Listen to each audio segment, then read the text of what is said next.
Imagine waking up on a mountain where silence feels heavier than snow, a war hero without legs, a wife with a secret, and a loyal German shepherd who refuses to give up. What would you do if the person you loved most became the reason you almost died? This is a story of betrayal, survival, and a bond that even death couldn't break. Before we begin, tell me, where are you watching from today? Let me know in the comments, because what you're about to hear might just change the way you see love and loyalty forever. The dawn crept slowly over Silver Ridge, a quiet mountain town nestled deep in the Colorado Rockies. Snow blanketed every roof and pine branch, muting the world in a hush of white and gray. The cold bit deep that morning, the kind that stung the lungs and painted every exhale into pale ghosts. From the window of a wooden cabin perched on the edge of the forest, smoke rose lazily from the chimney.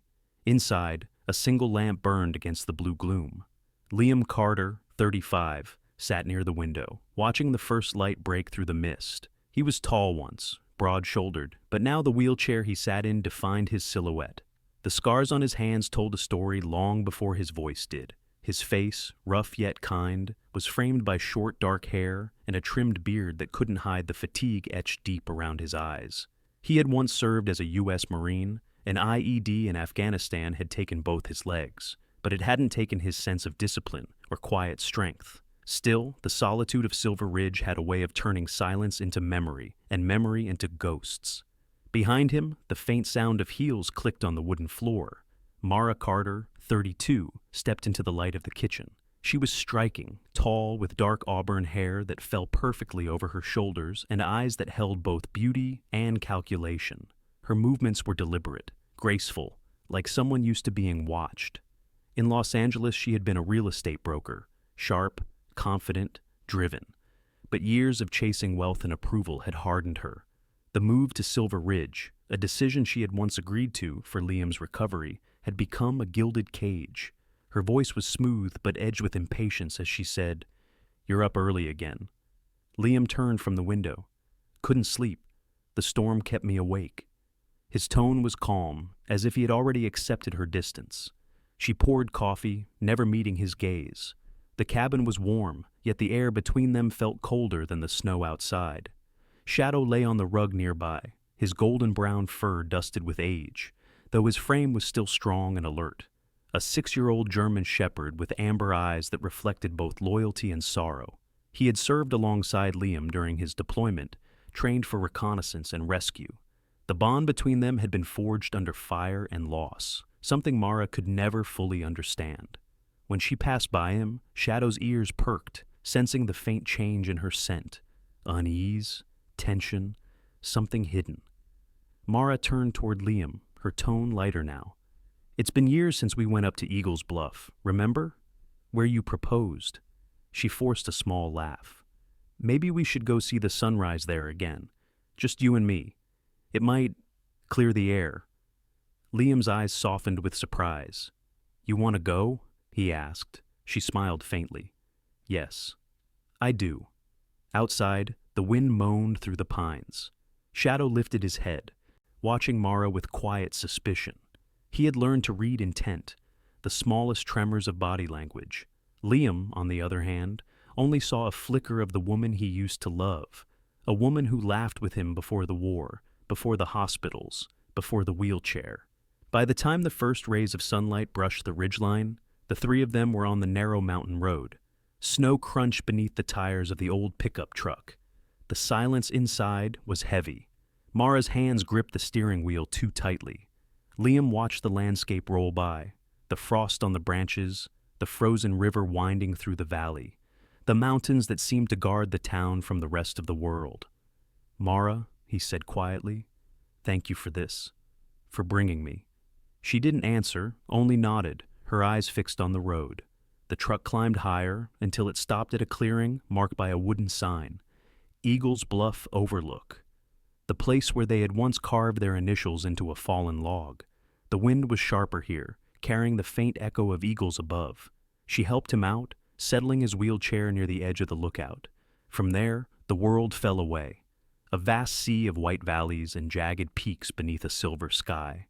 Liam inhaled deeply, his breath visible in the cold. "Still beautiful?" he whispered. Mara stood behind him, her coat whipping in the wind. The expression on her face was unreadable. For a moment, something flickered in her eyes. Regret, or perhaps hesitation. Then it vanished. She stepped closer. "Do you remember what you said that day?"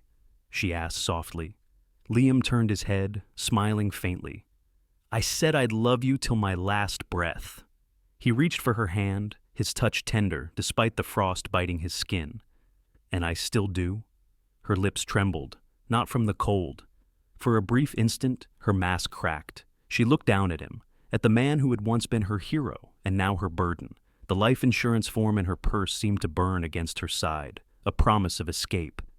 "Goodbye, Liam," she whispered so quietly the wind almost swallowed it. Her hand released the brake. The wheelchair lurched forward. Time slowed. Liam's eyes widened, confusion flashing into horror as the wheels hit the edge. The sound of metal scraping against rock tore through the silence. Then, the world vanished. The chair tumbled, spinning into the abyss, snow swirling around him like shards of glass. The impact came hard, wood splintering, bone cracking, but not the end.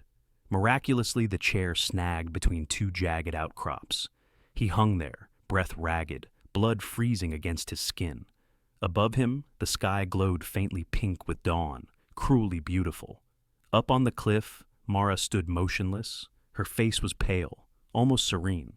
The wind whipped her hair as she stared down into the chasm, then turned and walked away. Her footsteps disappeared into the snow, leaving only silence behind. Minutes passed. Then, from the distant trees, a bark echoed, a deep, desperate sound. Shadow burst from the forest, fur dusted with snow, eyes locked on the cliff's edge. He sniffed the air once, twice, then lunged forward, barking into the void where his master had fallen. His instinct screamed what his heart already knew. Liam was alive. The dog paced frantically along the rim, whining, searching for a way down. When none appeared, he turned and bolted into the storm, paws cutting through the drifts. The wind howled, swallowing his trail. The screen of snow closed in around the cliffside, leaving only the faint imprint of a wheelchair track ending abruptly at the edge, a line drawn in the snow, marking where love ended and betrayal began. The wind howled through the canyons of Silver Ridge like a wounded beast, scattering snow into ghostly spirals that danced through the pines. Morning light had faded into a blizzard of gray, swallowing the sun behind a curtain of frozen chaos. The storm arrived faster than anyone expected, thick, relentless, merciless. Somewhere deep in that storm, a man clung to life. Liam Carter's breath came in shallow bursts. The cold gnawed through his jacket, biting his skin until pain dulled into numbness. His wheelchair hung awkwardly between two jagged rocks, the right wheel bent, metal groaning under his weight. He could feel the blood pooling beneath his coat, sticky and warm against the freezing air.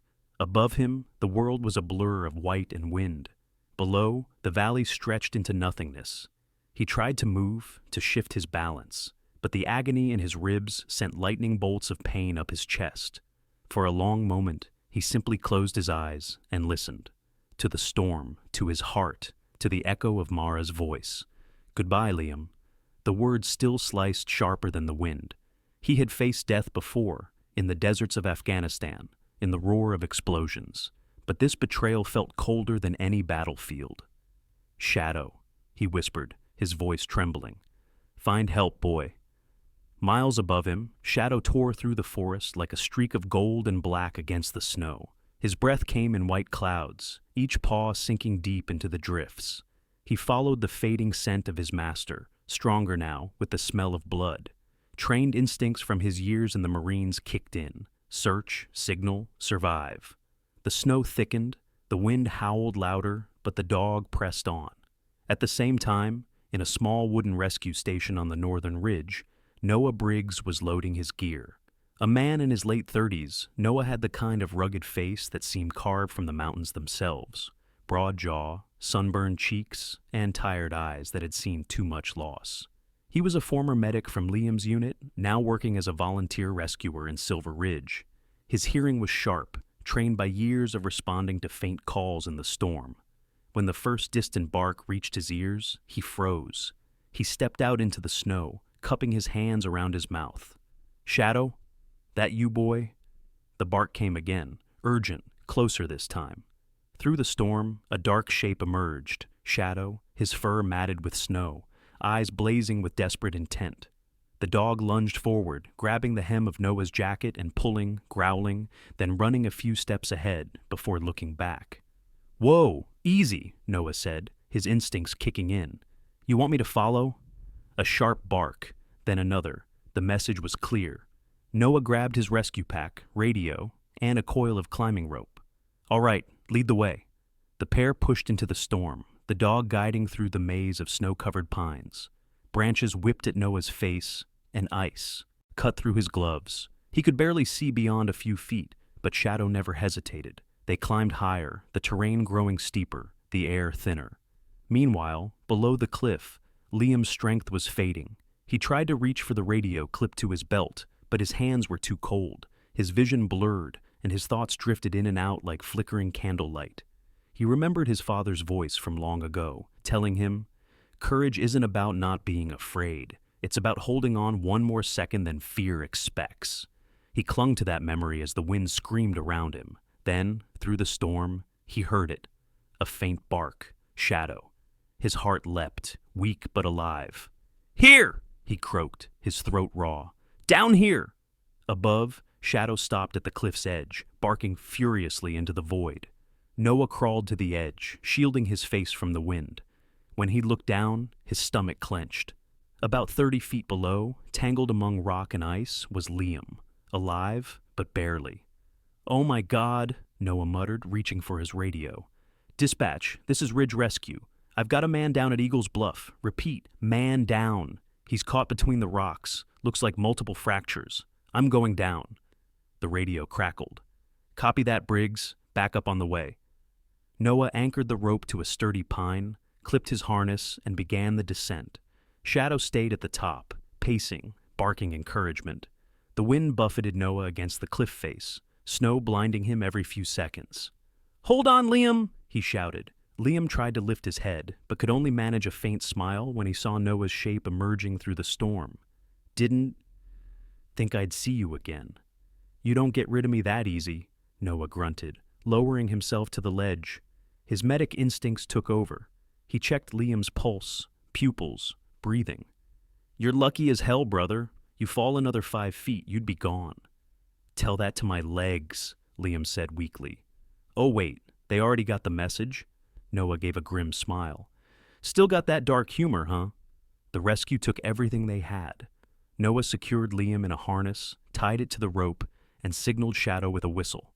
The dog barked, the sound carried through the snow like a battle cry. Step by step, inch by inch, Noah pulled Liam upward, his arms trembling under the weight. The rope creaked, frost coating every fiber. Halfway up, a sharp crack split the air. The rope began to fray. "Hold on!" Noah shouted. The line snapped halfway through, sending both men swinging violently. Shadow lunged, teeth clamping onto the rope, pulling, growling with raw strength. The line held. With one final surge, Noah managed to get Liam over the edge, both collapsing into the snow. Liam gasped for air, staring at the gray sky above. "You always did. Show up at the last minute." "Yeah," Noah said, panting. "And you always find the stupidest places to fall." Shadow bounded to Liam's side, licking his face, whining softly. Liam reached out with trembling hands, running them through the dog's wet fur. "Good boy, you did it." Noah wrapped Liam in a thermal blanket, adjusting the splint on his arm. "You're going to be okay, brother. We'll get you to the hospital." He glanced toward the stormy horizon, where sirens began to echo faintly through the mountains. As they waited for the rescue team, the snow began to ease. The storm that had nearly killed them softened into a quiet, steady fall. Liam looked up at the clouds, the betrayal still fresh in his chest, but overshadowed now by gratitude. For Noah, for Shadow, for one more chance to breathe. Miles away back in the cabin, Mara sat by the fire, staring blankly at her phone. The news broadcast droned faintly in the background. She dialed a number and spoke softly, her tone practiced. "Hi, this is Mara Carter. My husband left early this morning for his physical therapy in Denver. He should be gone for a few days." She hung up. The fire crackled. Her reflection stared back from the darkened window. Beautiful, composed, and utterly hollow. Outside, the wind carried faint echoes from the mountains, the distant wail of sirens, the bark of a dog, the sound of a truth beginning to thaw beneath the ice. Snow still covered the streets of Silver Ridge like a sheet of frozen silence. The storm had passed, but the cold remained, sharp and heavy, as if the town itself was holding its breath. Inside the small county hospital, fluorescent lights hummed softly against the sterile white walls. Machines beeped steadily in rhythm with life, the fragile, flickering kind. Liam Carter lay motionless beneath the thin blanket, his skin pale against the bandages that wrapped his chest and arms. The fall had left him with broken ribs, a fractured shoulder, and more pain than morphine could fully erase. Yet, his eyes, when they opened, burned not with weakness, but with something deeper. Betrayal.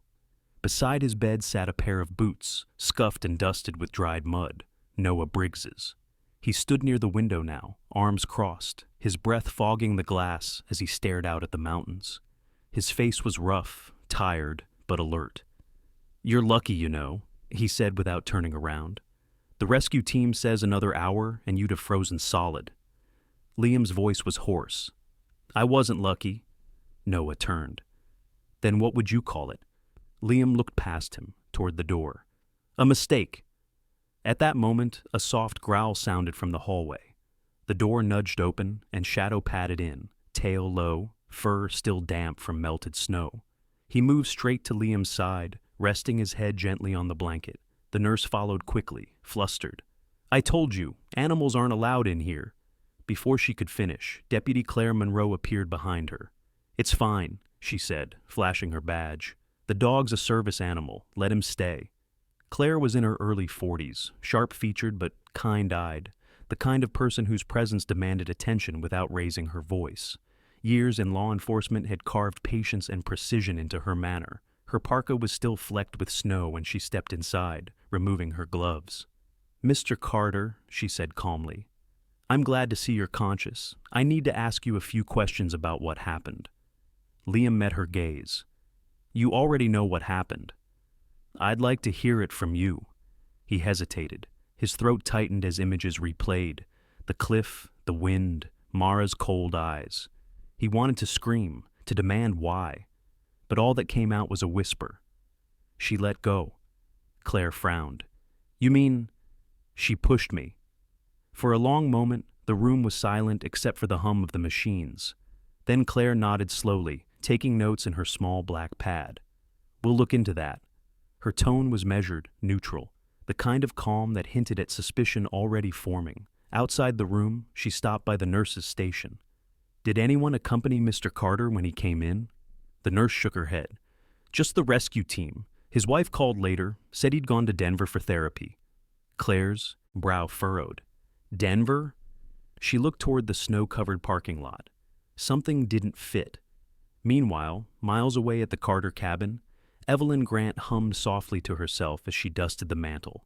She was in her late 60s, small but sturdy, with silver hair tied neatly in a bun and hands worn by decades of service. Evelyn had been the Carter family's housekeeper since Liam was a child, loyal, quiet, observant.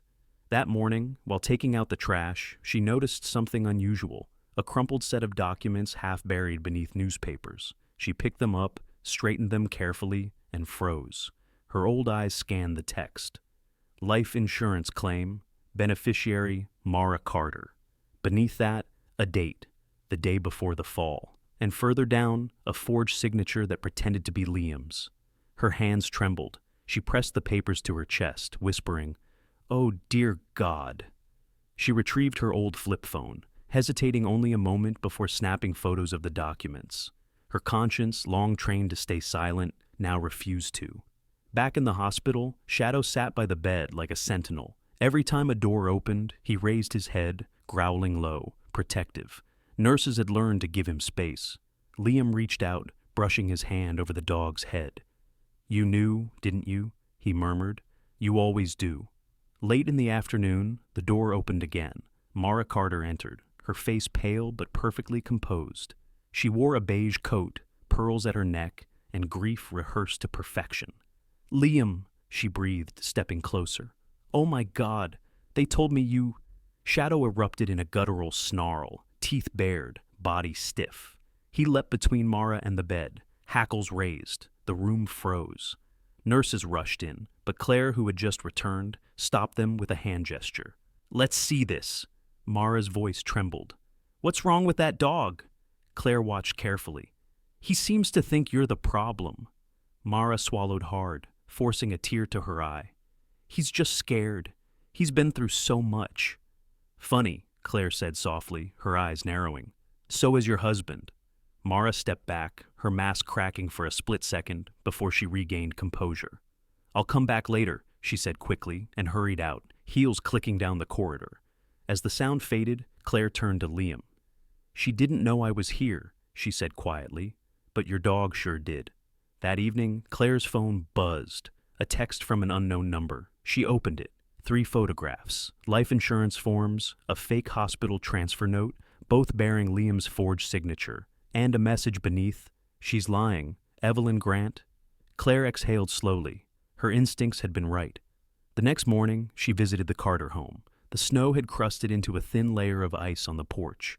Evelyn opened the door, her eyes filled with fear and resolve. Deputy Monroe, she whispered, ushering her inside. I shouldn't be doing this, but it's the truth. Mrs. Carter's been planning something. I found these in the trash. Claire studied the papers under the kitchen light. This looks like fraud, she said. And the timing? Evelyn nodded. She said Mr. Carter was going to Denver that morning, but he never told me anything about it. Then she came home alone, said he needed space. Claire pocketed the evidence carefully. You did the right thing. That afternoon, she returned to the hospital, the evidence in hand. Liam was awake, looking stronger, though the shadows beneath his eyes spoke of nights without peace. We're getting closer, she said quietly, but I need you to be sure about what you saw. Liam's voice was steady now. I don't need to be sure. I know. I saw her face when she did it. There was nothing left of the woman I married. Claire nodded. Then we'll prove it. As she left the room, Shadow followed her to the door, tail low but wagging once, as if he understood that justice was now in motion. That night, the snow began to fall again, soft this time, silent and steady. In her house across town, Mara poured herself a glass of wine, watching the flames in the fireplace flicker against the glass window. Her reflection stared back, fractured by the firelight. A woman who had built her whole life on beauty, now standing on the edge of ruin. The phone buzzed on the table. A message flashed across the screen from an unknown number. We need to talk. They know. She stared at it for a long moment, the color draining from her face. Outside, the wind sighed through the trees, carrying the distant echo of a dog's bark, the sound of truth closing in. The morning light over Silver Ridge crept reluctantly through the hospital blinds, washing the room in pale gray. Outside, snow dripped from the eaves in slow, steady drops. The storm had finally ended, but the chill of truth was just beginning to seep in. Liam Carter sat upright in his wheelchair, a blanket draped across his legs, his face drawn but determined. The bruises had begun to fade, yet the ache inside him ran deeper than any fracture. Shadow lay by his side, alert but calm, his golden brown eyes fixed on the door as if he knew what was coming. Deputy Claire Monroe entered quietly, files in hand. Her parka hung damp over one arm, the smell of coffee and cold air clinging to her. Morning, Liam, she said. You up for this? He nodded once. I've been up all night thinking about it. I want it done. Claire took a seat across from him, flipping open a folder. Inside were photographs, the forged insurance forms, the fake transfer note, copies of bank statements, and recorded calls. We've confirmed what you suspected, she said, her voice steady but low. Mara filed a life insurance policy in your name 3 months ago, increased the coverage 2 weeks before your accident, and forged your signature. We also have her call history. She contacted a lawyer specializing in estate transfers the night before the incident. Liam stared at the papers, jaw tightening. She planned it that long? Claire nodded. I'm afraid so. He exhaled, long and heavy. You have enough to arrest her? Not yet, she said, leaning forward. We have evidence, but not intent. Not proof she pushed you. That's where you come in. You're the only living witness. Liam's hand tightened on the armrest. Then I'll tell them everything. Later that afternoon, in Claire's small office at the sheriff's department, a recording device clicked on. The hum of the heater filled the silence as Liam began. His voice was quiet but unwavering. He described the morning, the drive, the view from Eagle's Bluff. Then the moment, her hand releasing the brake, his words of love hanging in the air as he fell. Every syllable was like reopening a wound. Claire didn't interrupt, only nodded, her pen moving slowly across the page. When he finished, there was silence. Shadow, lying beside his wheelchair, gave a low, mournful whine. Claire turned off the recorder. "We'll need to confront her," she said. "With you here, if you're up to it." "I'm ready," Liam said. Before they could continue, a knock came at the door. It was Evelyn Grant, clutching a small digital recorder. Her hands trembled as she set it on the desk. "I didn't know if it meant anything," she said, "but I thought you should hear this." Claire pressed play. Static hissed, then a voice. Mara's, unmistakably smooth and cold. "When it's done, call the lawyer. I want the transfer ready before the paperwork. Delays start." A man's voice mumbled something inaudible. Mara replied, sharper now, "Don't worry, he won't be around to contest it." The room fell silent again. Liam's face turned pale, then red with fury. "She actually said that." Claire shut off the recording. "This is enough." That evening, as snow began to fall again in soft flakes, Claire drove toward the Carter residence. The road wound through tall pines, their branches heavy with ice. The cabin's windows glowed warm in the distance, the illusion of peace. Inside, Mara sat on the couch in a silk robe, a glass of red wine in hand, flipping through a magazine. Her expression was perfectly composed, but her eyes darted to the clock more often than she realized. The knock came precisely at 7. She rose, smoothing her robe before opening the door. Claire stood there, badge visible, her expression unreadable. "Mrs. Carter," she said calmly, "we need to talk." Mara forced a smile. "Of course, Deputy. Is this about my husband?" "Yes," Claire said. "May I come in?" Mara hesitated a second too long. "Of course." They sat facing each other by the fireplace. The air between them crackled with quiet tension. Claire placed a folder on the table and spoke evenly. "Your husband made a statement today, and we've received additional evidence from someone close to you." Mara tilted her head, feigning confusion. "Evidence? Of what?" Claire pressed play on the recorder. Mara's own voice filled the room. Cold, unmistakable. The wine glass slipped slightly in her hand, and she quickly steadied it. That's out of context," she stammered. "That was business. You can't—" Claire cut her off. "You also forged insurance documents and filed them under a false signature. We have the originals, and your husband remembers everything." The silence stretched. The only sound was the crackle of the fire. Then Mara's composure broke, a sudden sharp laugh that echoed hollowly through the cabin. "Do you have any idea what it's like," she said, voice trembling, "to live with a ghost? To wake up every day to the same pity, the same broken man who used to be strong? You think you understand suffering?" Claire didn't answer. Mara's tone shifted, turning bitter. "He died in Afghanistan, Deputy. The man who came back, that wasn't him anymore. And I was supposed to just keep pretending?" Claire's eyes were cold now. "You could have left, Mrs. Carter, but you didn't. You decided to finish the job." Mara's defiance crumbled. Her lip quivered, tears spilling down her cheeks. "I didn't mean for it to happen like that," she whispered. I thought he'd just go over easy. I thought it would look like an accident." Claire stood. "That's a confession." Mara's eyes widened, realizing too late. Behind her, the sound of the front door opening echoed through the cabin. Liam rolled in, shadow beside him. The firelight flickered across his face, calm, cold, resolute. "You thought I'd die," he said softly. "You thought the storm would bury the truth." Mara stared at him, disbelief and horror mixing into a single frozen expression. "Liam!" He didn't move closer. "You could have walked away. I would have let you. But you killed the part of me that trusted you long before that cliff." Claire nodded toward the hallway. 2 officers stepped in quietly, handcuffs ready. "Mara Carter, you are under arrest for attempted murder, fraud, and conspiracy to commit insurance fraud." As the cuffs clicked around her wrists, Shadow growled low, eyes locked on her. Mara flinched, the first true fear crossing her face. "He always hated me," she muttered weakly. "No," Liam said. "He just knew who you were before I did." The storm outside howled once more as she was led to the waiting car. Lightning flickered faintly over the mountains, distant, echoing the fury that had finally burned out. Claire turned to Liam before leaving. "You did the right thing," she said softly. He nodded, eyes wet but steady. "I don't know if it feels like victory, just relief." Shadow nudged his hand, pressing his head against Liam's lap, the warmth of his fur, the steady rhythm of his breath. It was the first peace Liam had felt in years. As the car carrying Mara disappeared into the night, snow began to fall again, gentle, cleansing, as if the mountains themselves were trying to bury the pain of what had happened. But the truth remained, unburied and alive, glinting beneath the cold white sky.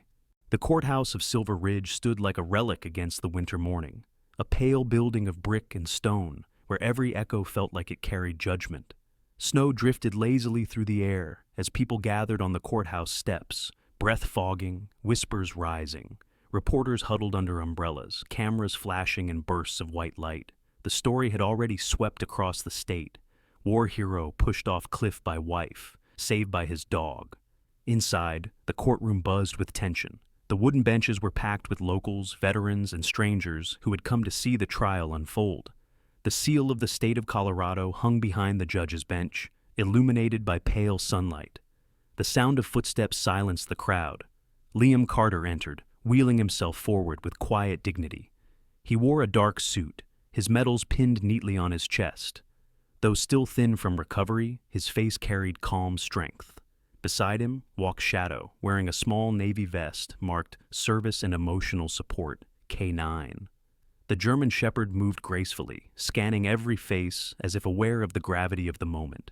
The crowd stirred. A few veterans stood in silent respect. Mara Carter sat across the room at the defense table, her hair tied back tightly, eyes hollow. Gone was the glamour. Only the remnants of beauty remained, worn thin by sleepless nights and fear. Her lawyer, a man named Alan Pierce, whispered urgently to her, but she stared straight ahead, unmoving.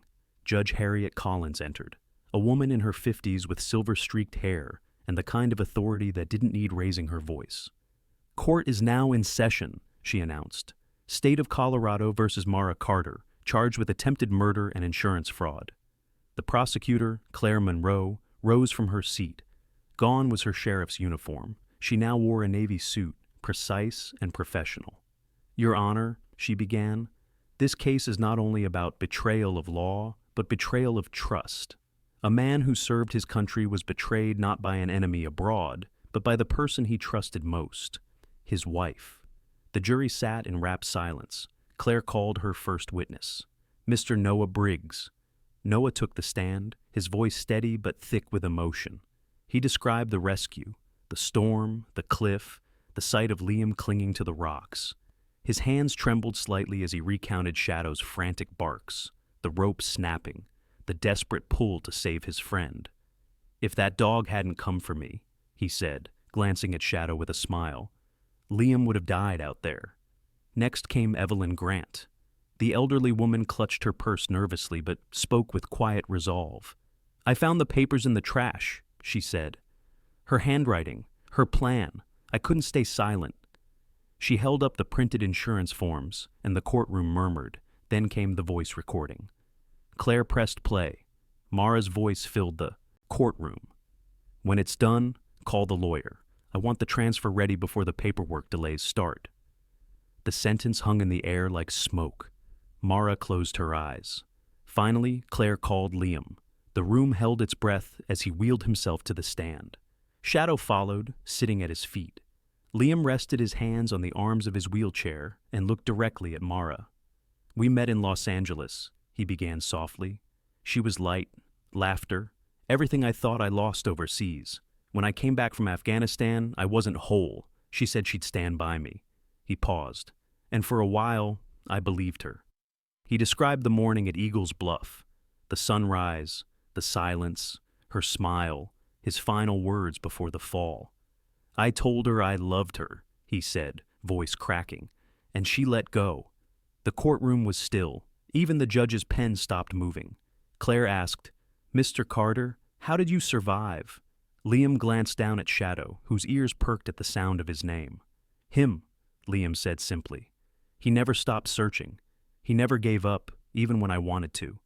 Across the room, Mara shifted, tears streaking her face. When it was her turn to testify, her lawyer urged her to show remorse. She stood trembling, hands clasped together. "I didn't push him," she said at first.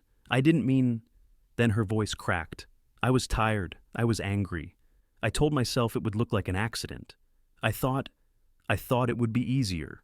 Claire's voice was calm. "Easier for whom, Mrs. Carter?"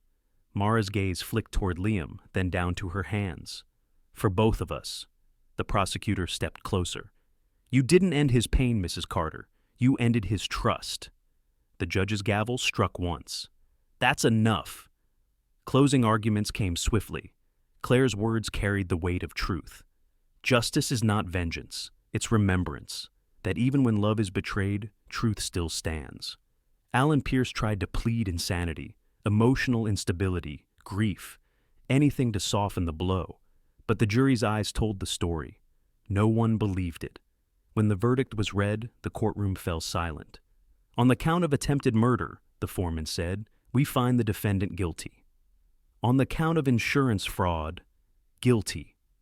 Mara's knees buckled. The bailiff caught her arm as the judge spoke. "Mara Carter, you are sentenced to 35 years in state prison without possibility of early release." The gavel fell like thunder. Reporters surged outside as the doors opened. The headline would hit the evening news before the snow stopped falling. But inside, the atmosphere was different, quieter, almost reverent. Judge Collins turned to Liam. "Mr. Carter," she said softly, "your service to this country, and your courage through all of this, remind us that strength isn't about what we've lost, but how we stand. After." She smiled faintly. "And as for your companion," she looked at Shadow. "The court officially recognizes Shadow as a registered service and emotional support animal for both personal and community use. A hero, in every sense." The courtroom erupted in applause. Liam bent forward, resting his forehead gently against Shadow's. The dog wagged his tail, pressing closer, his breath warm against Liam's hand. For the first time in months, Liam smiled. Not the polite kind, but real, quiet, grateful. Around him, people stood, clapping, some wiping their eyes. Even Judge Collins allowed herself a small nod of respect, before calling for recess. Outside, the air was sharp but alive. The storm clouds had broken, revealing streaks of gold sunlight over the peaks. Liam wheeled down the courthouse steps, Shadow walking proudly beside him. Reporters shouted questions, but he didn't stop. He reached the edge of the sidewalk and looked out toward the mountains. Freedom didn't feel like celebration. It felt like peace. Shadow barked once, tail swaying, as if sensing the same. Liam reached down, scratching behind the dog's ear. "Let's go home," he said. "We've had enough battles for one lifetime." And together, man and dog rolled forward into the cold light of justice fulfilled. A year had passed since the trial, but in the high valleys of Aspen, time seemed to move slower, gentler, quieter, as though the world had finally decided to let Liam Carter breathe. The snow was lighter here, the kind that melted by noon and shimmered like dust in the early sun. His new home sat at the edge of a wide meadow, surrounded by tall pines that swayed softly in the wind. The cabin was smaller than the one in Silver Ridge, built by the hands of people who had known loss and chosen to give back. A community of veterans who believed that broken things could still build something beautiful. Inside, the smell of pine wood and coffee filled the air. The morning light fell across the polished floor where Shadow lay stretched out, his fur glistening like burnished gold. He was a little older now, a little slower, but the wisdom in his amber eyes had only deepened. He lifted his head as Liam wheeled into the room, steam rising from the mug in his hands. "Morning, partner," Liam said, his voice carrying the calm confidence of a man who had learned peace the hard way. "You ready for work?" At the mention of work, Shadow's ears perked and his tail thumped lazily against the floor. He still wore the same navy vest marked Service and Emotional Support, K9, But now, another tag hung beside it. Veteran Healing Project, Aspen Chapter. Liam smiled and rolled toward the window. Outside, beyond the frost-glazed glass, the therapy center came alive, a simple wooden lodge where veterans gathered 3 times a week to talk, share, and sometimes simply sit together in silence. Shadow had become the heart of it all, a therapy dog who somehow knew which soldier needed him most. By 9 o'clock, the first visitors arrived. Among them was Emily Dawson, a young woman in her early 30s, dressed in a thick green coat, her auburn hair tied back under a knit hat. There was exhaustion in her face, the kind born not of work, but of worry. She guided a small boy beside her. Theo, 7 years old, thin and fragile, his steps uncertain, one leg dragging slightly. His wide eyes darted from the snow to the dog waiting by the door. "Hi there," Liam greeted, smiling warmly. "You must be Emily. And this little man is Theo?" Emily smiled faintly, kneeling beside her son. "Say hello, sweetheart." Theo hesitated, clutching her coat. "He's big," he whispered. Liam chuckled softly. "Don't worry, he only bites liars and lawyers." Emily's laughter broke the tension, and even Theo managed a shy grin. Shadow, sensing the boy's nervousness, approached slowly, lowering himself onto the floor.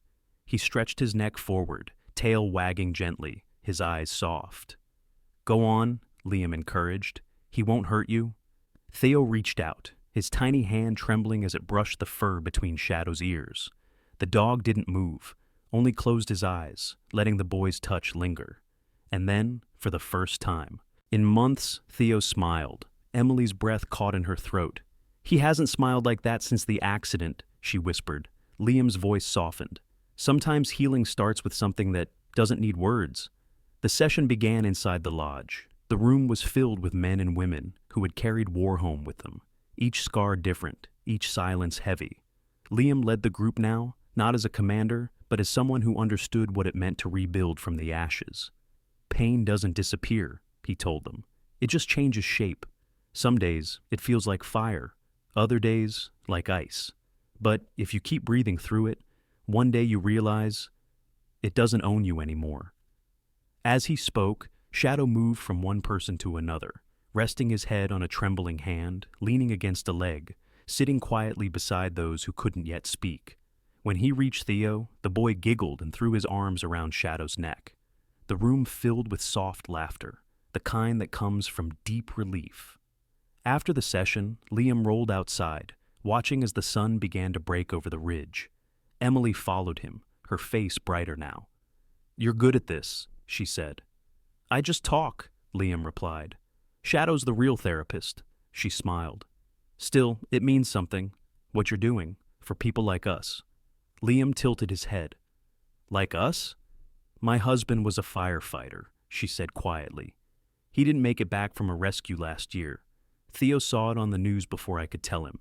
He hasn't wanted to talk about it since." Her voice wavered. "But today, when your dog looked at him, it's like he remembered what hope feels like." Liam's eyes softened.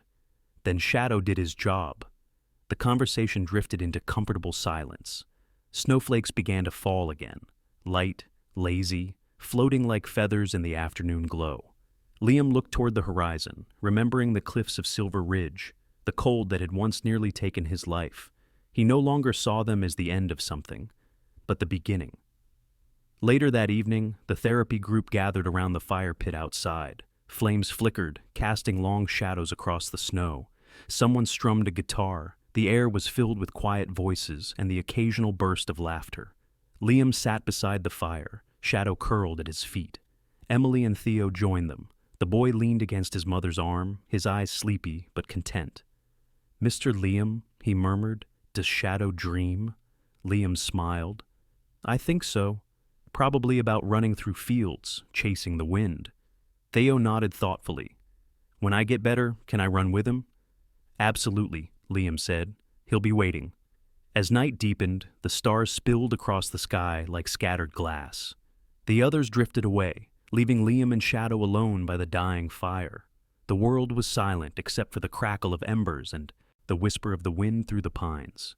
Liam reached down, his hand resting on Shadow's head. "You saved me, buddy," he murmured, "not just from the fall, from everything that came after." Shadow looked up, eyes reflecting the firelight, and nudged his head into Liam's palm. Liam gazed at the horizon where the darkness met the faint glow of dawn. "You know," he said softly, "maybe miracles aren't about changing what happened. Maybe they're about helping us live with what did." He paused, voice almost a prayer. "Thank you, God, for giving me a second sunrise." The first rays of morning stretched over the mountains, painting the snow in gold and rose. Liam smiled as the light touched his face. Shadow pressed close beside him, the two silhouettes framed against the dawn, soldier and dog, survivor and savior. The world kept turning, the pain kept fading, and somewhere in that quiet morning, hope rose again.